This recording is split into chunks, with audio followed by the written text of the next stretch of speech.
So, Harry, if you'd like to introduce yourself, that'd be fantastic. Is that working? Can we have the mic 2, 3 on? There we go. Cool, yeah. I'm Harry, consultant web developer from here in Leeds. Spent all my kind of career in Leeds. Really exciting city for tech right now, I guess. But yeah, consultant web developer. Have a string of jobs in agencies.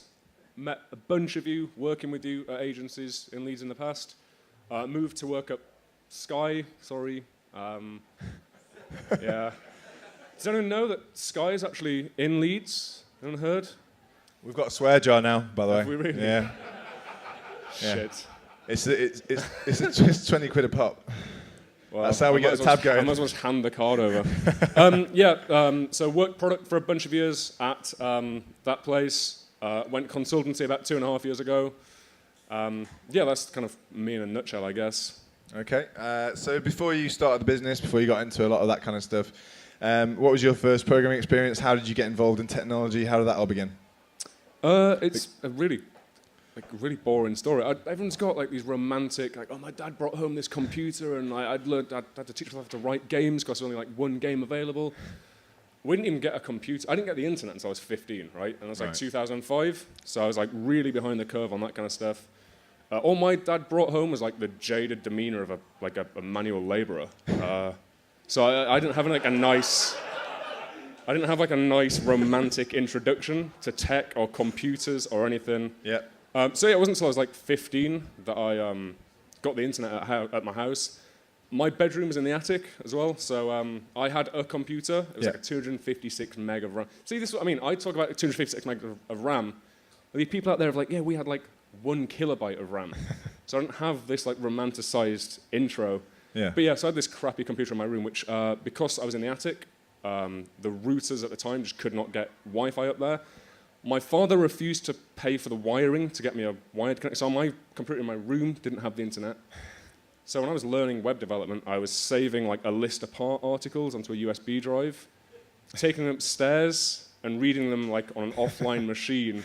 And if there's something in that article I didn't understand, I had to wait until my computer time the next day to Google what I didn't know. And then, so it's just an absolute bullshit intro to the web, which started 10 years ago. It doesn't sound particularly enjoyable, but obviously you persevered. I think next time I'll think of a better story. Yeah. Persevered. I got into the web kind of by accident. I imagine, show of hands, who got into the web by accident? Yeah, it happens to a lot of us, right? So I wanted to be a designer, but I can't design. So I decided to build a web. Me and a friend, we were 15, 16, doing logos and flyers for local companies, and it all looked completely dire. But at 15, 16, I was God's gift to the world. So I was we need a website to show people just how good we are. And it was at that point I thought, well, I'll build this website over a period of 8 months on USB drives. And it was at that point I realized I much preferred the web. Yeah. My friends actually continued to be a successful designer, and that's how I got into web development. Yeah.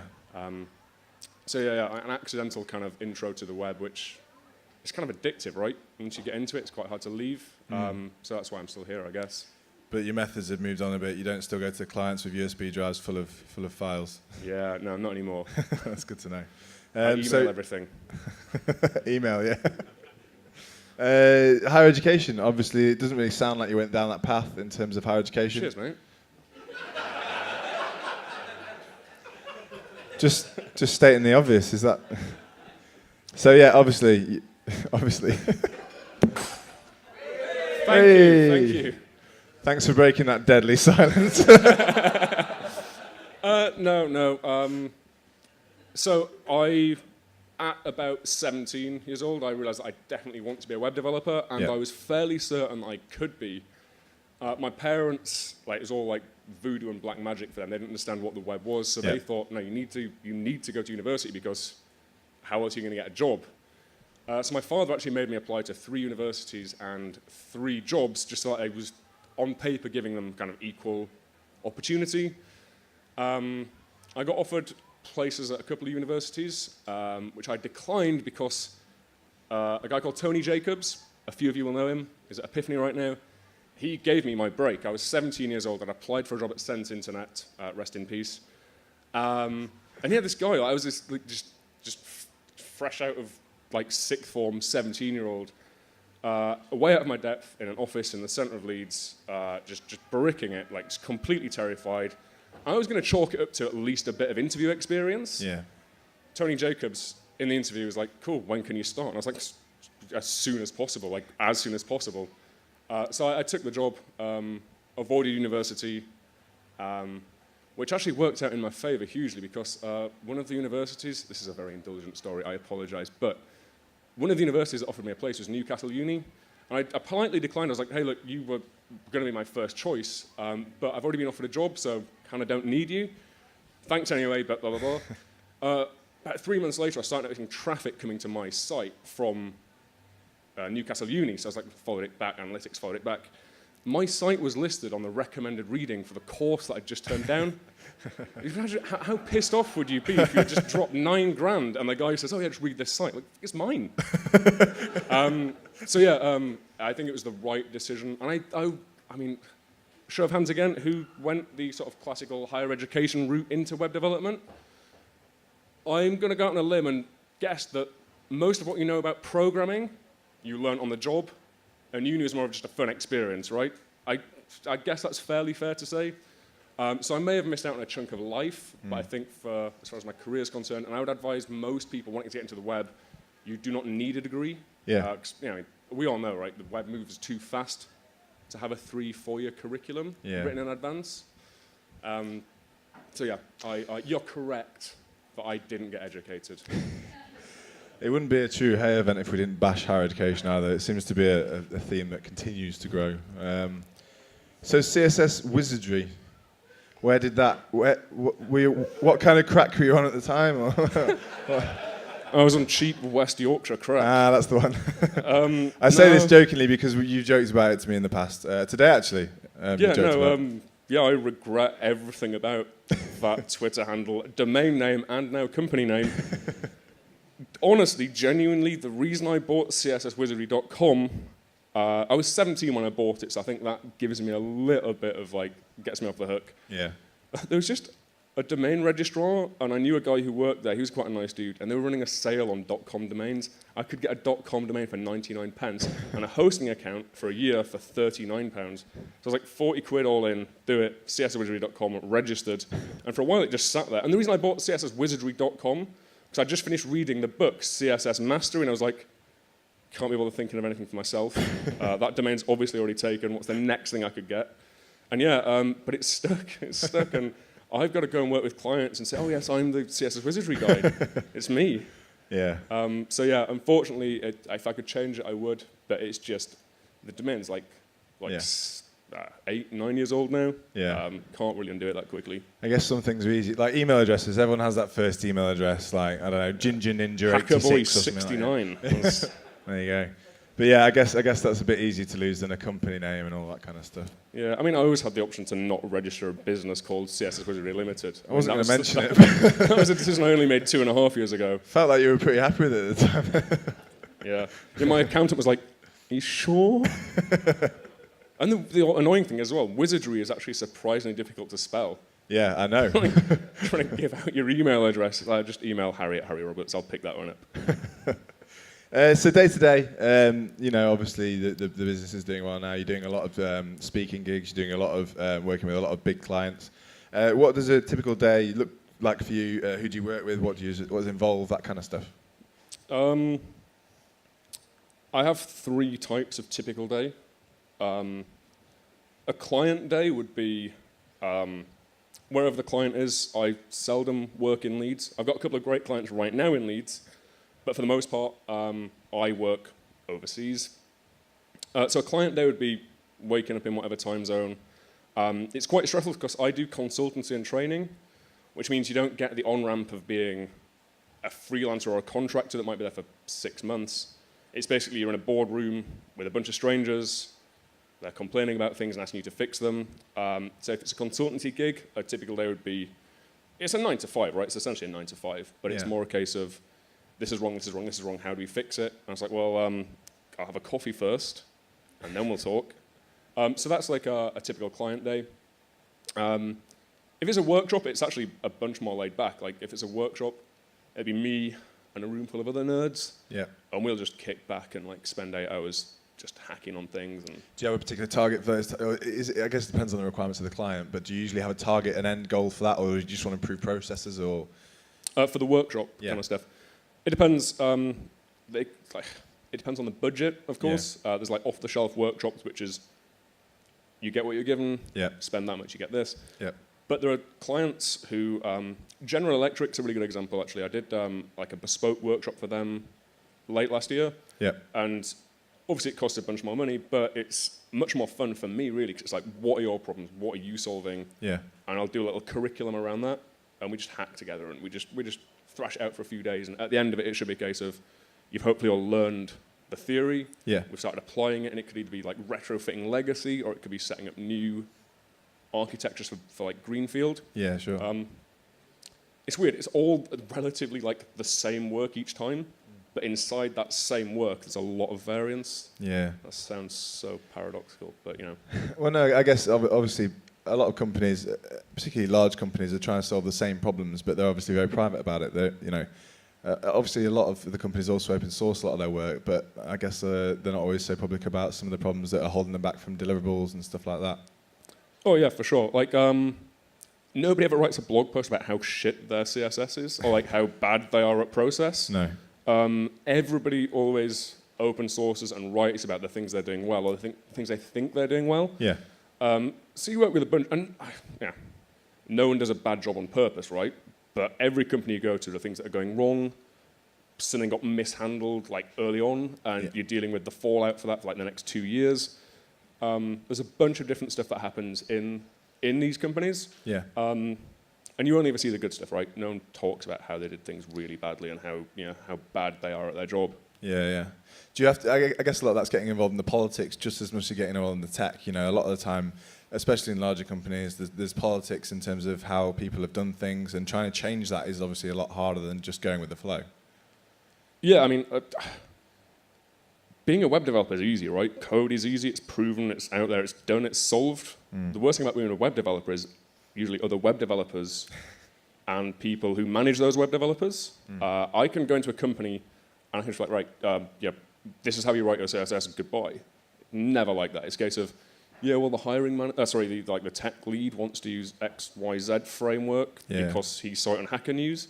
So we don't use it. We have to because this guy gets paid more than us. The easy bit is the CSS, right? The easy bit's the dev. There's a dark side. I mean, you do software engineering consultancy, right? You'll have had this before. There's a dark side to it, which is you could have a team of engineers telling their managers, we need to do this, or this is the wrong thing, and we need to do it this way. And the managers won't listen, right? They're paying these people a full-time salary. There's a team of them all flying the same flag, and the manager's like, nope, we do it this way. Then you get someone external in whose salary's got, another zero on the end of it. And as soon as they say it, it's like, oh, why didn't you tell us this at the beginning? And you've got a team of engineers like, you don't respect us, you don't listen to us. We've been telling this for ages, but as soon as someone external comes in at a higher cost, all the managers are like, oh, amazing, revolutionary. Why didn't you guys think of this? With less knowledge of the platform as well, which is without the context, and that gets to me every time because there's no reason that should happen, right? These engineers, they're at the coalface, they know what's going on, but oftentimes they just don't get listened to. What other things working with large clients do you come across? Obviously, the politics is one of them. Are there any other notable things that you find interesting? Any characteristics? Obviously, if you're working with a small client, if we were working, a one-to-one, that's obviously a very different arrangement. What are the dynamics at heart there? So as a kind of a bit of background, I specialize in large-scale applications. So a lot of my work is around performance engineering and architecture. So by virtue of that, I tend to work with much larger clients. Their applications are usually larger, often the teams are larger. The dynamics are usually, the politics of actually getting on board as a supplier, a vendor at these companies. I did some work for the UN last year, and getting set up as a vendor for the UN it's an effort in itself. Advice to anyone who wants to get into kind of consultancy with larger businesses, your rate needs to be higher just to manage the admin around it, because you might do a week's workshop with a client, but you might spend like an extra 4 days just doing the admin to get in there. Yeah, it's hard to bill for time for billing. It's not really so good. Yeah. Just hide it in there somewhere else. So yeah, just getting set up as a vendor is usually quite difficult. Actually getting approval, getting something has to go layers and layers of things. I've worked with small clients where, you know, one of like the lead developer might just like, please can you come in for a day and help us out? And it's like boom, as easy as that. Yeah. But yeah, when you're waiting for purchase orders, you might be waiting 3 months to get a purchase order signed off, and by the time that's come around, it's like you've got to like preemptively block out a chunk of your calendar. Like you could even be dead that far in the future, and you've got to wait and see if a purchase order lands in your inbox. So actually, yeah, the overhead of actually getting into these companies is one interesting dynamic. Politics is a huge one. That many people pulling in different directions. You've got stakeholders. You've got developers. Developers are quite opinionated. So managing a larger team of them is instantly really difficult, just by virtue of putting more people in the equation. Once you get there, it's easy. It's usually plain sailing. Like same drill as ever. They've got problems that we need to solve. Yeah. We can all do it together. It's not insurmountable. That's the fun bit. Then the hard bit's getting paid, right? Yeah. So yeah, are these being recorded? We can throw some white noise down. That'll be fine. Companies like General Electric are enormous. They've got 120-day terms, right? Yeah. So I don't get paid for 4 months after working for them. Now, General Electric is based in San Francisco, so actually me getting to San Francisco costs thousands in the hotel, so all my expenses up front are huge. So I've got the dent in the bank account there, I've got the money that they owe me for doing the work, and I've got to wait 4 months before I see that back. Yeah.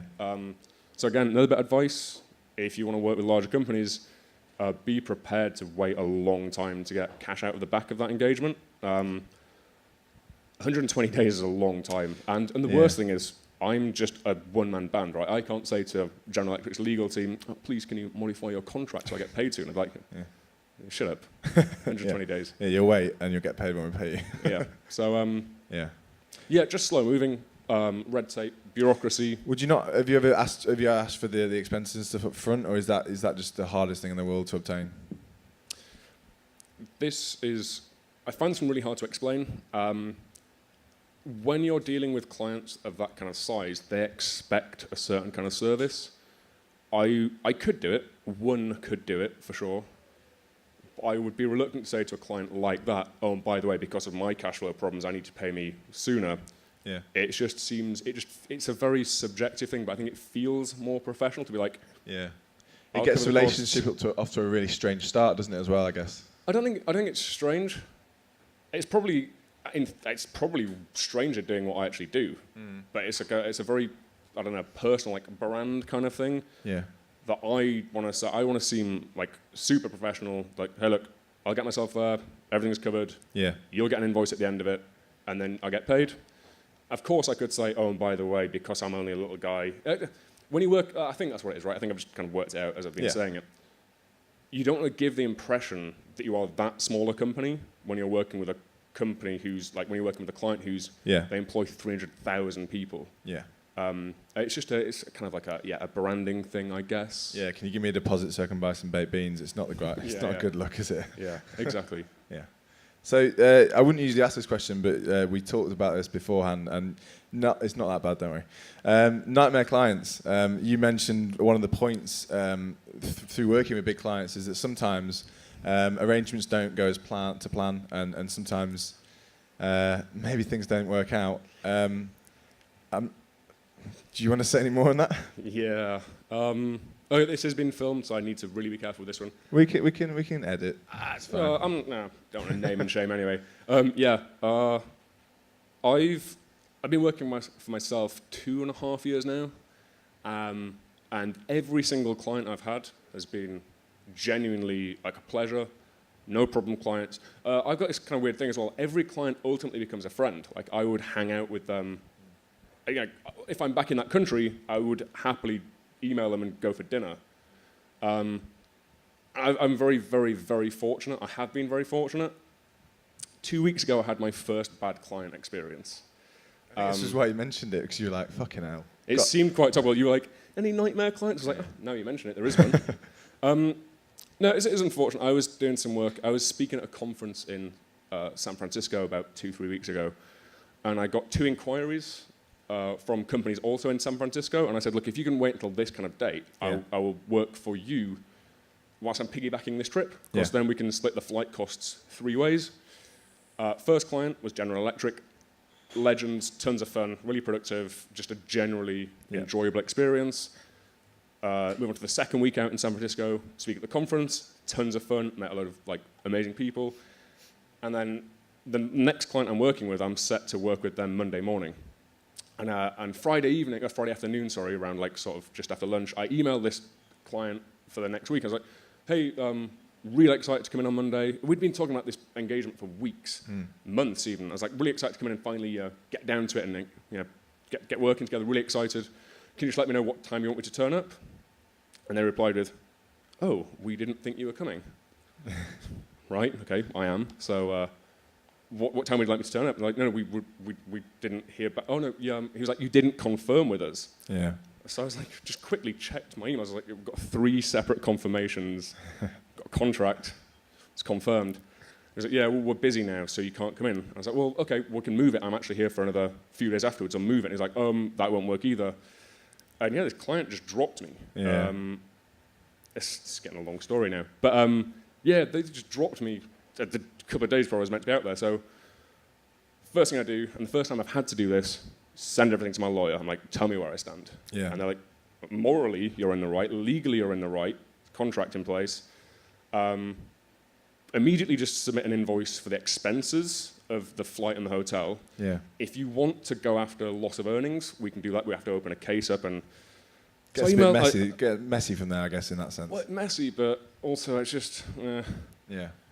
Loss of earnings is basically an opportunity cost. I just hang out in San Francisco for a few days. It's one of the worst situations to be in. I emailed the client and said, look, my lawyers advised me that I need to submit an invoice for the flights and hotel, because immediately off the bat, you're kind of liable for that. But I just want to check that sending you that invoice won't come as a surprise, and that you owe me this money.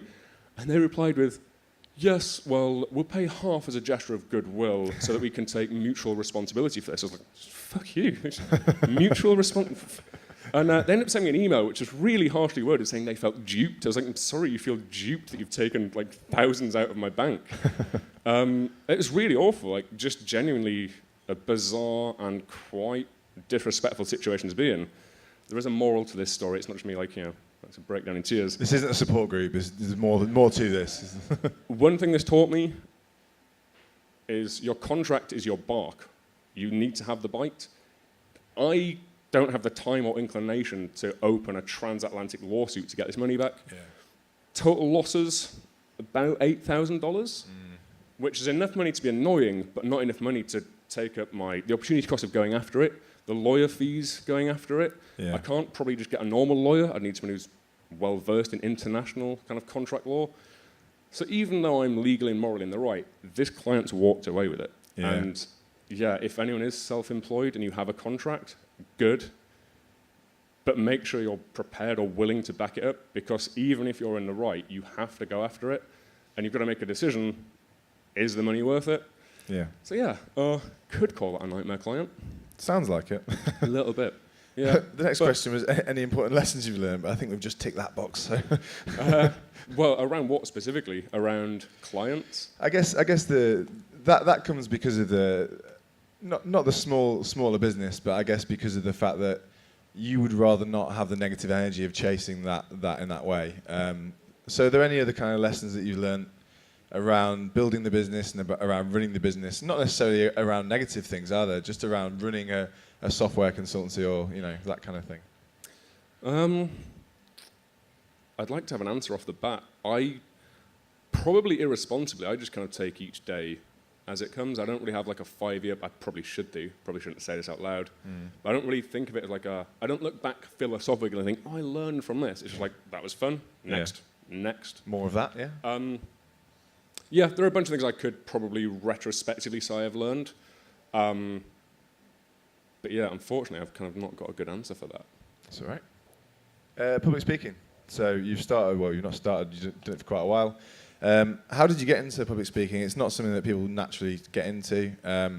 you know, if you're going from developers generally don't naturally go and talk in front of large amounts of people. It's not something that comes naturally to profession. So, I mean, how did you get involved in it? Yeah, it was kind of weird. Actually, topically, we worked out today.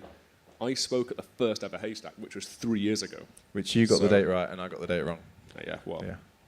Yeah. So public speaking, I still get hugely terrified by it. Don't actually enjoy it as an experience. It's the getting off the stage relief makes it work. It's, oh, I didn't offend someone. I didn't fuck it up. Yeah.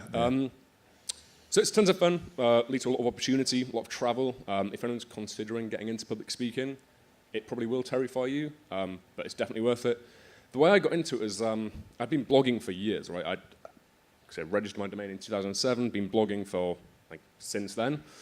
And out of nowhere, a conference in Warsaw said, hey, look, we've been reading your stuff for a long time. Do you want to come and speak at our event? And funnily enough, about a week before that, I told someone, you'll never get me on a stage.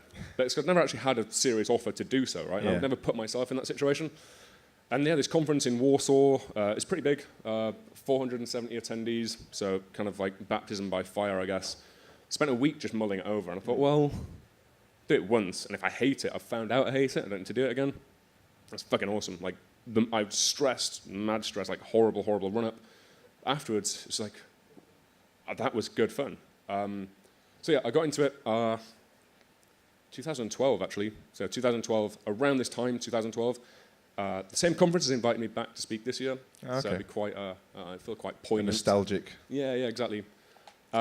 So it wasn't something I ever wanted to do, and it's something I still, every time, if you catch me just before a talk, I'll seem really vacant, I'll seem like I'm rude, I'll seem like I'm ignoring you. I won't have eaten all day, I just can't handle it, I just need to get this over and done with. And afterwards I'm like, right, I eat everything that comes near me, and I'm just everyone's best friend. Yeah. So yeah, I got into it kind of, I was just asked to do it, and eventually said yes. I guess over time as well, you get more confident the more you do it. But people say, oh, you know, you've been doing this for years, you must feel more comfortable now. And I don't know if that fear ever goes away, does it? I don't know if you ever feel that comfortable in front of an audience of 1,000 people or something. It's not. Yeah. There's a couple of things that factor in. So if it's a talk I've done before, you're infinitely less nervous because you've done it before, you know it's worthy material, you know how to deliver it. But yeah, I still get hugely nervous. I've told very few people this, but in February I went to speak at a conference in New Zealand, and 10 days before I was meant to be on stage, I found out that they wanted a non-technical talk, and I don't do non-technical talks. I'm not an interesting person. I'm useful at best. So I try and avoid doing non-technical talks, right? Useful at best is not something I've ever heard someone describe themselves as. Yeah. I think my mum said it first, and I was like, stick with it. Ah, tough love. Yeah. Put it on my LinkedIn. No, so I found out 10 days before it needs to be a non-technical talk. And I was like, shit, like this is, the talk I was going to give had to just bin it. I had to write a new talk.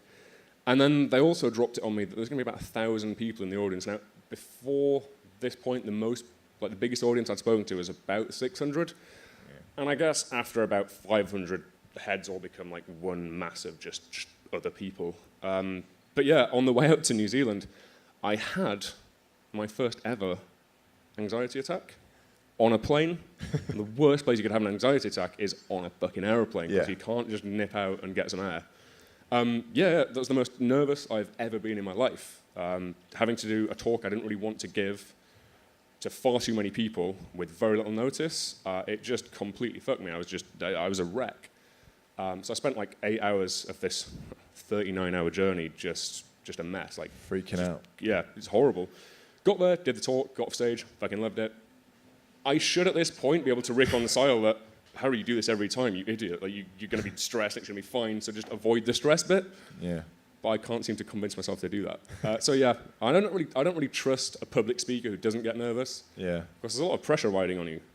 Yeah, I wonder if part of that anxiety was that we were talking, I think it was earlier today, and the time that you passed out on stage probably wasn't the best moment in your career, so maybe it was flashing back to that moment. It wasn't, but I'm glad you brought it up. Thank you. You're very welcome. I did. I had a blackout on stage once, which isn't good. Yeah. And maybe that was due to the not eating, drinking. It's probably to do with drinking, I imagine. Given Were you insanely drunk at the time, hammered? no, well, so Yes. 24th of July 2013, I quit my job at the place that's going to cost me 20 quid to say its name. That still counts. And £40. yeah, I'd had like a hectic few weeks. I was kind of like just felt a bit stuck at my job, and I wasn't even meant to be in the office that day. Right? I booked the day off work, and I just text my line manager, like, dude, can you meet me for a coffee? And he was like, yeah, you're gonna quit, aren't you? I was like, yeah, don't need the coffee, I guess. I met him for a coffee, handed my notice in, then got straight on a train to go to speak at this conference in Liverpool. And it had just been a bit of a whirlwind few days, because I'd finally sort of,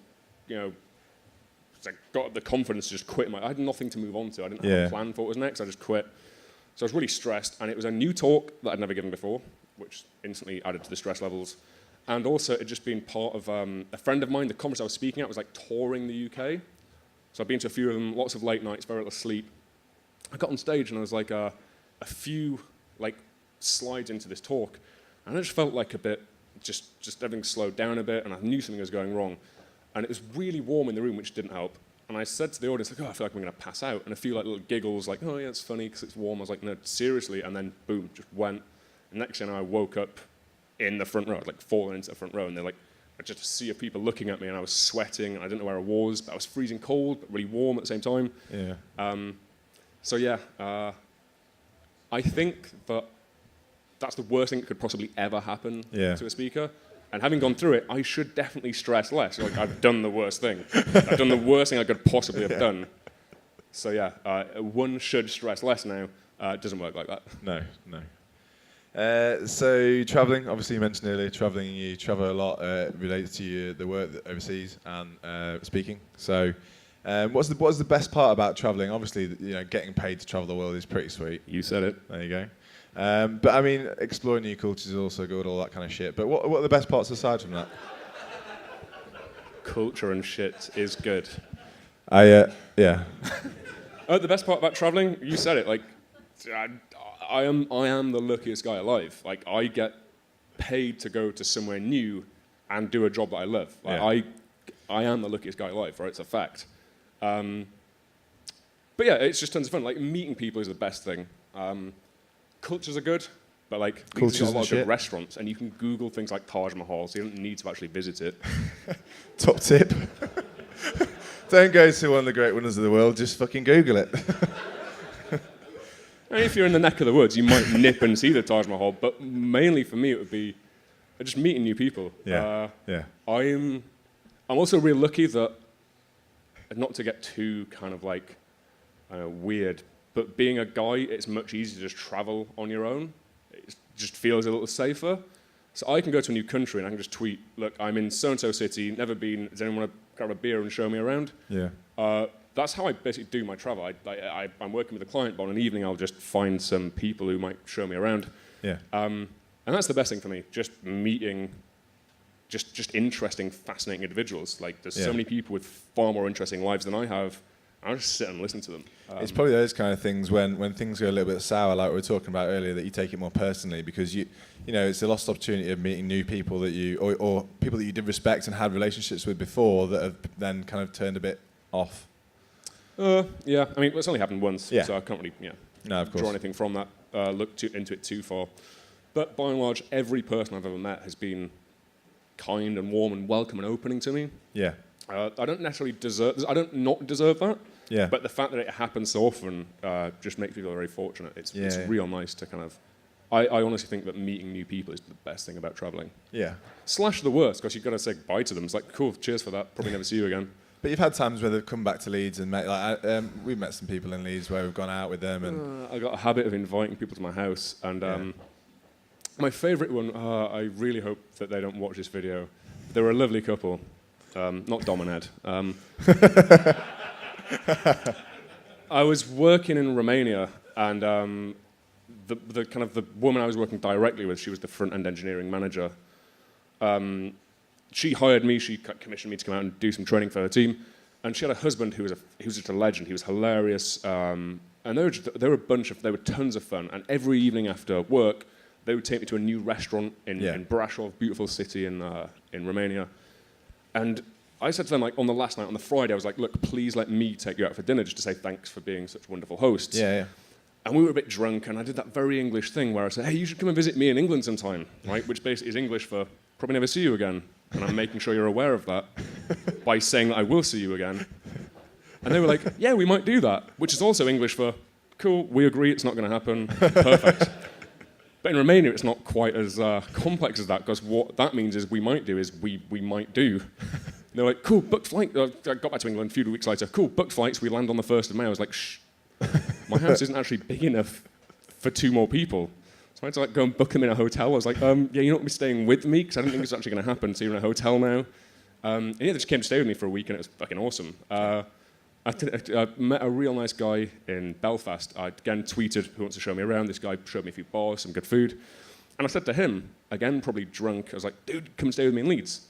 And Belfast is like a 45-minute flight, so it's not like there's much of a barrier to entry for him to actually do it. So he was like, yeah, I will. And sure enough, he came to stay with me for a weekend, tons of fun. So yeah, I do get to see people again if I just invite them to my house. Sounds dodgy as fuck. Do you still throw that out there, or are you being more cautious these days? I still throw it out there. Very few people would ever take you up on it, right? Like, when they do, it works out really well. So, I mean, I guess if you got on with them well enough. I mean, maybe because they didn't stay at your house, that was better, because it could get weird, but yeah. It would have done. At the time, I lived in a 2-story shoebox. Yeah. There's barely enough room for me. Putting 2 more people in there would have been horrendous. I guess the other cool thing is traveling with such a small setup, so due to the nature of the job, you can literally pack your bag with a laptop, probably a few accessories, and some clothes, and job's good, right? Yeah, I mean, someone actually asked me this. Shout out to Matalan, working with Matalan at the moment. I was in there on like Tuesday or Wednesday afternoon, and someone noticed that I don't actually use any native apps on my laptop. My laptop for me is just a conduit. It's just a bit of a thing I need to have. Yeah.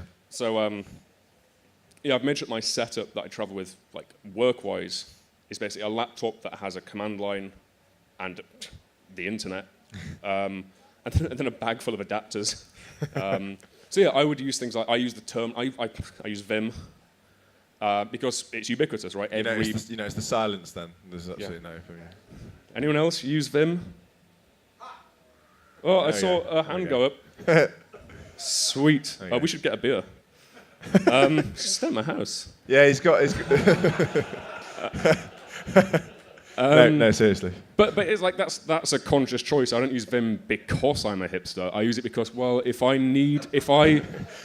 laptop goes missing somewhere, or you hear all the time like people getting just robbed and like their bag stolen, I need to make sure I can still turn up at my clients and run a workshop without having to install a bunch of like native apps. So I can just go to a Mac store, buy a new Mac, pull it down, and jobs are good. Yeah, good to go, right? Start, grab my doc files off GitHub, start again. It's very quick to set up a new machine. I've never actually had to do it, so I could possibly be prematurely optimizing for this scenario. But yeah, purposefully travel light in terms of actual software and hardware. MacBook Air, nice and light. Everything from the command line, everything cloud-based. Try not to have any software on the machine, like I say, in case it goes missing. Yeah. And I'm also like an expert at packing now. I'm really good at packing just things, which is just handy. Stop it. Steve, you've been giggling all night. When you said packing things, I think his head went wild. I think you're right. But moving very swiftly on. I've got a few questions before we end, really, which they seem very formal, really, and I kind of don't want to ask it. But future web dev, I mean, I know you're taking everything day by day, so I guess the nature of the industry is you have to be reactive to everything, really. And I mean, do you see it going a particular way? Have you got any thoughts on that, or? Not from like a philosophical point of view. No, I didn't expect one. But say again? Didn't expect one. I didn't expect one. Sorry. Oh, dearie me. Don't know I why can give it back this. to you, I can give it back. No, so philosophically, I don't think the web's going a certain way, but there are certain technologies and emerging sort of things happening I'm really excited about. Service worker being one of them. Yeah. Has anyone started playing with service worker? Amazing. Yeah. Offline web apps, huge performance boost. Progressive web apps, so using Service Worker amongst like a bunch of other approaches and technologies. Huge performance wins. Offline first, building for no network connection whatsoever. There's a bunch of really exciting stuff happening there. Low-level APIs, so a friend / colleague, I was having lunch with him today, and he's looking into the virtual reality API. Can I share another story, actually? Go for it. Virtual reality. Anyone tinkered with virtual reality yet? Anyone doing any VR stuff? Amazing, right? One of my I'm in a new city, so I'll tweet about being in that city. Some guy met me and he was like, I checked his Twitter profile to make sure it didn't say like recently released convict. It did say web developer, so he seems like a safe bet, go for a drink with this guy. But he didn't say where he worked. And I was like, so I met him, I was like, oh, so are you a freelancer? Do you work with a company? He's like, oh, it's kind of a long story, but it's like an adult company. I'm like, fair enough, it doesn't bother me. He's like, we got progressively more drunk, and he was like, so actually, Harry, what I'm working on is virtual reality porn. Do you want to see some? And I was like, yes. Even if I was completely just, I don't know, no one would ever say, no, not for me, thank you. Not even slightly curious. I was like, of course I do. Let's do it. And so we tootled off to his office, which was after hours, so I was expecting him to like open up and be like, yeah, well, we shouldn't really be here, but yeah. I go in, and there's a bunch of people already in the office, and I'm like, oh shit, like I just turned up to see their porn. Like, hey, I'm here for your Oculus Rift. And yeah, they strapped me in. It was a shitty, like dingy office as well. It wasn't even a nice office. It was in the basement, so it was already seedy. They strapped me in, and I just sat there. And I was like, oh, and I was the guy as well. This was the fun bit. I was like the guy. I was dying. I've got a bit of a weird accent, so making jokes in foreign countries doesn't normally work out for me. But I was dying to go, oh god, it shrunk. But I didn't. But yeah, so VR, VR, that's what I was on about. VR porn is probably the loneliest kind of porn. Because could you imagine getting home and being like, I'm going to treat myself like, plug yourself in and have like yeah. Can I just say, when you were saying, is this being recorded, I'm really concerned. This would be the bit I'd worry about. I'm not like naming and shaming clients. Just yourself. Yeah, but yeah, shaming myself. Yeah, I guess. But like the VR API that's hitting browsers now. So this guy, have I offended you that much? Just need some water.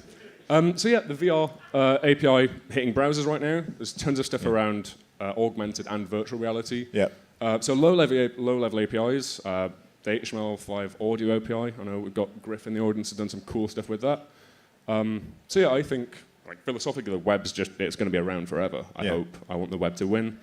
But for me, it's more like a low-level API kind of stuff that I'm excited about. Awesome, cool. We're going to take some questions, but can you join me in thanking Harry even?